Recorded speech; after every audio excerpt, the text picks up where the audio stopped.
So Paramount does a TikTok version of the Idaho 4 coverage with Chronicles of Olivia and all those other people that we talked about. And then this girl in the UK does one pretty much with the exact same premise. And the BBC is sitting there acting like it's like an original idea. Okay.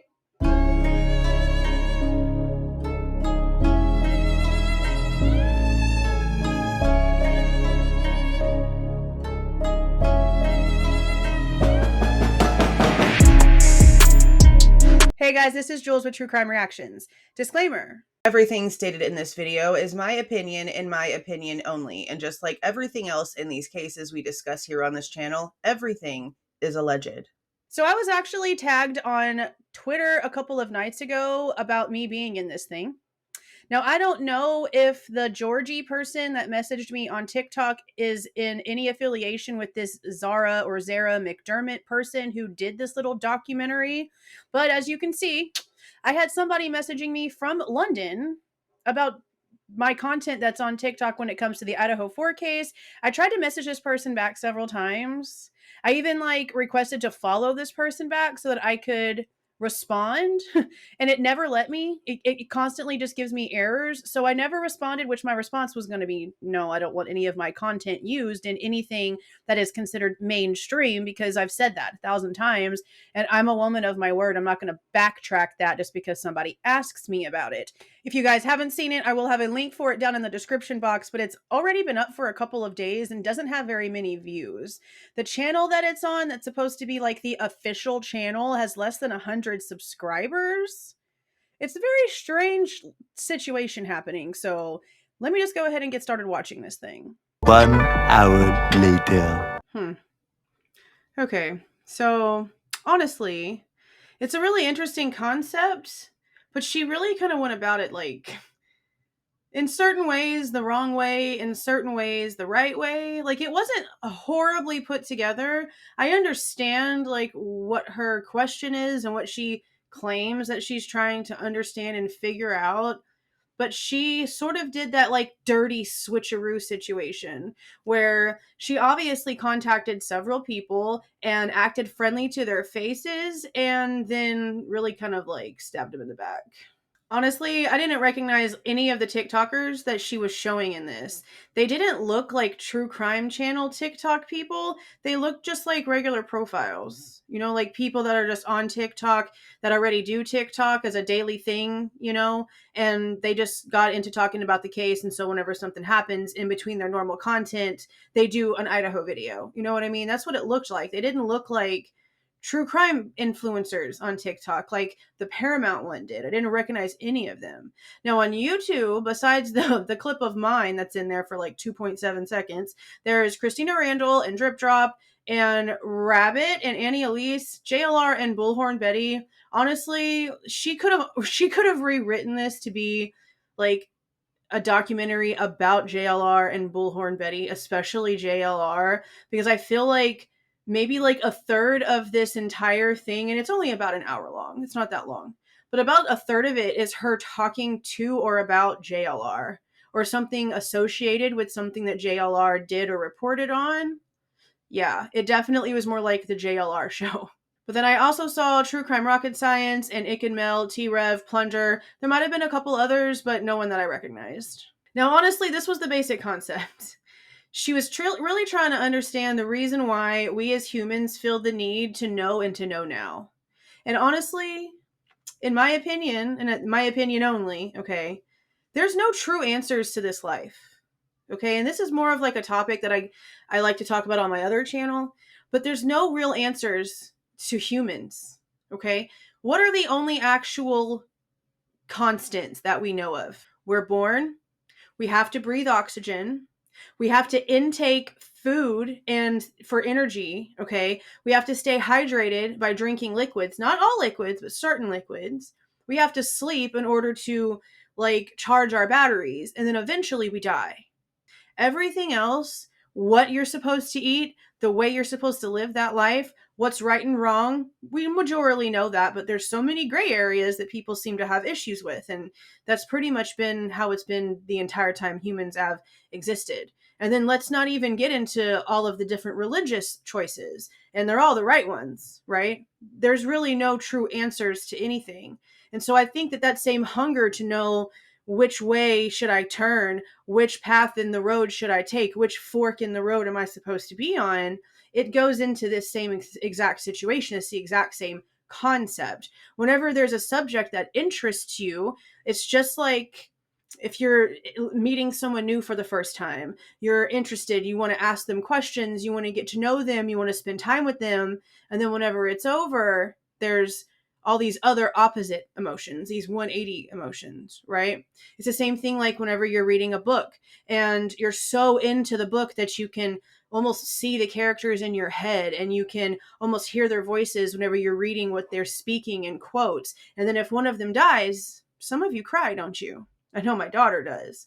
And just like with movies, it doesn't matter how many times she's watched something or how many times she's seen this season of Vampire Diaries over and over and over again. Anytime a certain character dies, she literally knows it's coming, but she still cries like a big old baby. Okay? There's this weird, just emotional connection that we as humans have to things that aren't in our actual realm. None of these book characters or TV characters have anything to do with our real life. Just like none of these actual people that we talk about here online have anything to really do with our real life for the most part. Okay, for the most part. There are a lot of instances like GV cases and abuse type cases of other kinds that a lot of us can relate to. But then there's things like the Idaho 4 case. How many of us can relate to something like this? How many of us can sit here and say that we've been in a similar situation? Let me retrace that. How many of us can say that we've been in horrible relationships? How many of us can say that we've been in abusive relationships? How many of us can say that we had a horrible childhood? Okay? The cases that we can relate to, the situations that we can relate to, yes, we are interested. We want to know more because we understand, because we relate. But whenever it comes to cases like this, we don't understand. We cannot figure it out. We can't relate whatsoever, and we don't like not knowing. As humans, we do not like not understanding something. It is a normal human nature thing for whatever is natural about us humans to want knowledge. To want knowledge. Isn't that what like the basis of the Bible is about? For those of you, right? Like, isn't that whole situation that Adam and Eve were told not to eat the apple from the tree of knowledge? And Eve didn't listen, and she went over there and she took a bite and prompted Adam to do the same thing, and then they got cast out because they could not help themselves from wanting knowledge. It's the same concept. Now, this was filmed about 8 months after the crime, so around like July, August of 2023. So I'm gonna assume around the same time as Paramount, give or take. It is interesting how Paramount and this one is a majority BHB and JLR. But even though those two are in it so much, there's literally nothing at all in here about Chronicles of Olivia. It's actually almost as if they just like switched Olivia with this new girl from the UK and just, yeah, it's very weird, honestly. Now, we have this guy named Tony that's a neighbor of the King Road, Queen Road area that she has on first. And he actually has the full-on messages from whenever the alert went out about the crime happening. And I didn't realize that they like called off there being a threat so quickly. I mean, I feel like I probably knew that in the very beginning of this, but we've had such like an influx of information that a lot of those little small details sort of get like forgotten. But look at this. This was right whenever the message went out, and then this is whenever they closed it off. Hopefully I did that the right way. I might have that backwards. But look, that's just a handful of hours. How in the hell, and I'm pretty sure this question has been asked 1,000 times, honestly, how in the hell are they just gonna like ixnay a threat after seeing something and uncovering something so gruesome in just a few hours? I would love to know what they knew then. Now, I do find it actually really funny that JLR apparently carries around like 1,000 different hats and 1,000 different shirts and like different pants depending on what he's going to be doing or where he's going. Like if he's going to be anywhere near water, he has shorts ready to go. I have my opinion about JLR, okay, especially in this one because these like gets more in depth about his charges. I didn't know that he was like hacking into banks and stealing people's money, and he spent a whole decade in prison. I knew about the other stuff, and I knew that he had like fraud charges and stuff like that, but I didn't know how deep that stuff went. So, I mean, I have my opinions on JLR, but I've given him credit where credit is due. Him being that prepared, it was honestly not shocking. I feel like he's like, at a snap of a finger, he's literally like in 5 different states in one day. So it's not really shocking to me whatsoever that he literally carries an entire wardrobe with him. This interview with this guy named John, who actually knew Ethan and Xana, worked for like a local station and was covering the case for this local station, and then had to be really, really hard for him. Like, he even says in this thing that it took him a while to even be able to say the names out loud, like on the broadcast, because he just couldn't, like, because it was so personal. He knew them like in real life. It had to be really, really hard. But in this, he's the one claiming that they found it. Like, that station that he works for is who found the Grub truck footage and initially released it to social media. We had found video of Kaylee and Madison actually at a popular food truck in downtown Moscow. So we posted this video of Grub truck. I did not realize how far and how fast that video would spread online. Now, she does bring up the stuff about Dylan and Bethany and all of the questions that we have about them, which the questions and having questions about the situation, that's valid. Okay, 99% of people agree that that 8-hour gap with what we know now is hella valid. Okay, there's been a lot of people that have gone too far. I have my questions. My questions are backed up with legal documentation and facts of the case that we know to be true. Okay, a lot of these things are literally stuff that people are pulling out their asses. It's a bunch of stuff that has gone way, way, way, way, way too far, and they have every right to be upset about it. Those are the kind of things that I like to come out here and try to debunk or calm down, because these things are already tragic enough. These things are so horrible that the entire world is watching what's going on just by the actual situation alone.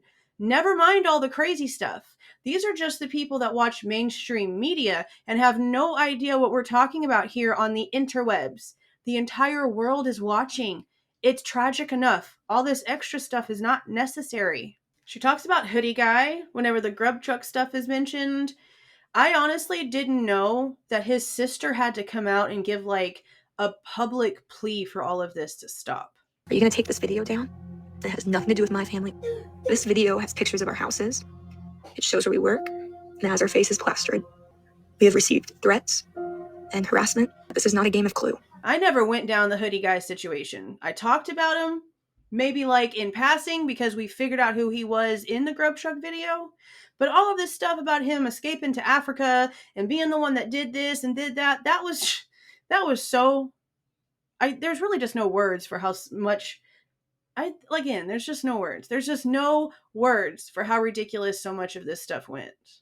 I understand people wanting answers, but all these crazy theories and fueling all of this insanity, it's just not the way to do this. It makes us all look like we're so stupid.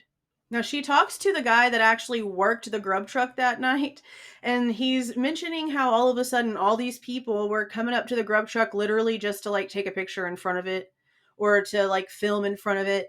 And he mentions this one guy that was just super annoying and being a jerk. And she's like, oh, does he stand and point like this? Oh, I know who that is. And it was just stuff like that. Like, she followed JLR around forever and made him think everything was okay. Like, she kind of liked what he was about and what he was doing. But then that's how she's portraying him here in this thing. It's actually a lot like the way that the Drunk Turkey guys were done in that little interview that they did. I mean, I've disagreed with some stuff that they've done, but I was right out there with everybody else saying that that whole interview, they were done like way dirty. And I don't think that they had any clue that that's how that was going to go. And honestly, from the comments that I'm seeing, whenever the whole Donna Serafina interview piece comes up, that part really bothers me. And look, you guys know that I've done my own video about the pool party stuff when it came to what Reverend Donna thinks that she saw in her readings. There's things that I agree with, and there's things that I don't agree with. Me and her are familiar with each other. She knows that I'm skeptical. She shared my video. She understands where I'm coming from. But I also think she had a couple of things pretty spot on. Now, a lot of this stuff is metaphoric, and that is just something that a lot of people don't understand about this psychic stuff, especially whenever there really are these fake people out there with horrible intentions, like the actual TikTok psychic, the one who tried to blame all of this on the professor Rebecca Schofield, the one that's literally in the middle of this huge legal battle. This documentary showed like half a second clip of her with some sort of card like basically blocking her face. Honestly, this entire thing should have been about that situation because that went crazy, and we still haven't talked about that in depth here. We really do need to do that soon. But she's showing clips of Donna talking about how her daughter passed away, and that's how she started like feeling all these things and being able to like read things. And then you see a clip of Zara, the girl who's doing this documentary, talking to the owner of the bakery, and they're playing a clip of Donna's reading, and she's like, ugh, I just knew it wasn't for me. Like, girl, you just interviewed this woman, like, talking to you about her deceased kid, and you're just gonna do that? It was just in bad taste. Like I said, I understand where her concept was coming from, but it was really distasteful the way a lot of this was done, like, legit. Now, whenever we get to the imposter reporter, like, okay, I might have been being hella sarcastic because obviously we shouldn't be adding somebody like that to the suspect list. There's obviously no way that she was going to be able to pull anything like that off. So whenever she said this, The fact that I have a martial arts background would, I wouldn't be an easy target.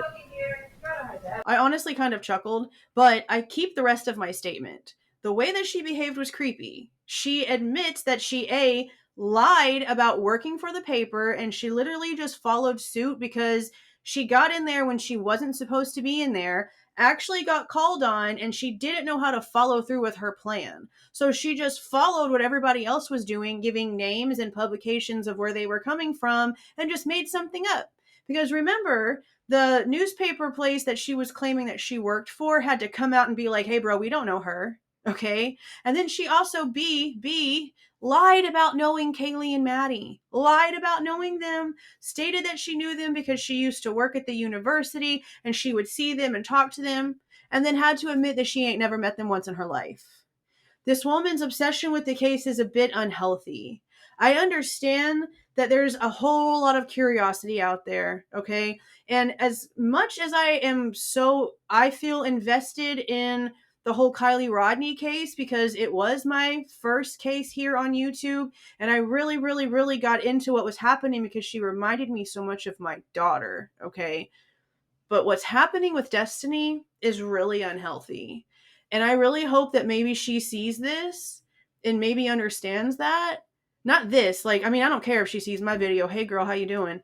But if she sees this documentary, I really hope that she sees how unhealthy this is.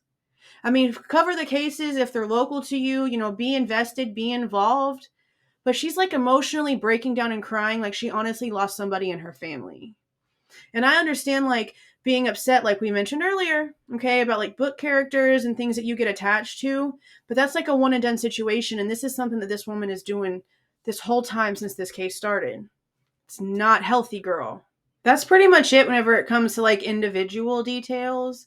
Like I said, I understood in the very beginning, like where her question was leading, where what she was really trying to find like the answer to. I understood the basic concept, but it was done kind of distastefully.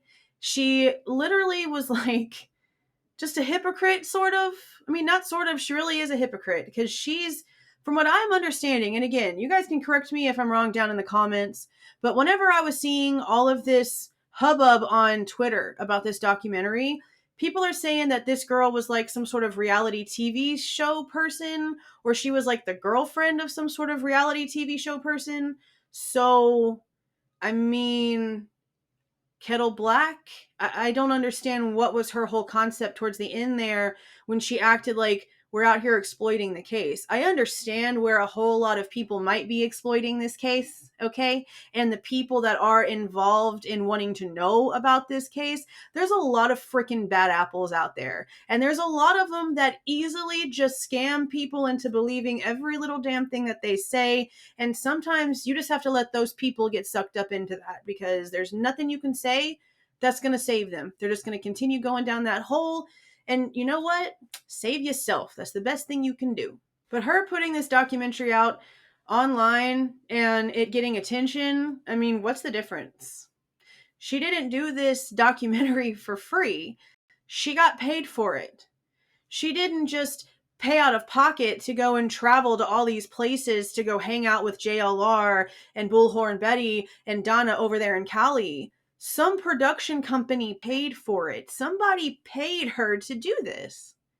Just like they pay Chris Como, just like they pay Ashley Banfield, and just like they pay Nancy Grace, just like they pay Jennifer Coffindaffer. I mean, come on. Come on. She's literally doing the exact same thing that we do here. Now, again, like I said, there's a lot of people out here that shouldn't be out here. There's a lot of people in true crime that definitely should not be creators in true crime. There's a lot of people out here that do nothing but harm to these cases. So I understand the concept, but that's not everyone. And I think that this woman knows that. That's why she only chose the things that she chose. And like I said, I stand by half of my statement. What Destiny did was just downright creepy. But that also doesn't have anything to do with the case, and I'm also not a TikToker. My platform is here on YouTube, and I'm lucky if I have the time to A, remember if I have a TikTok, and B, sit there through my videos that are not teeny little things and figure out what like 1 minute section that I want to cut it down to in order to put it on TikTok. I don't really have time to post a lot on there. That's why I don't even share the TikTok profile in my where I'm at. So it's actually funny that my videos even popped up whenever this girl was looking at anything. All in all, it wasn't a horrible documentary, but it was done sort of distastefully when it got to about halfway through. I started kind of seeing what was happening and was just like, oh wow, okay. Oh, I can't believe she just said that. Oh, well, all right. Yeah. Again, the link for it will be down in the description box if you guys do want to go and watch it yourselves. I don't know how many of you have already seen it. There's only like 2,000 views on it. It's only gotten maybe another 100 or 200 views since I started watching it earlier tonight to do this review video. So again, let me know what you guys think if you have seen it. If you haven't seen it and you click the link, come back and let me know what you thought about it. But that is it, you guys. If you like the way that I present this information and give my opinion, please do not forget to leave a like on your way out and subscribe to the channel if you are not subscribed already. Try to do some good today. See y'all.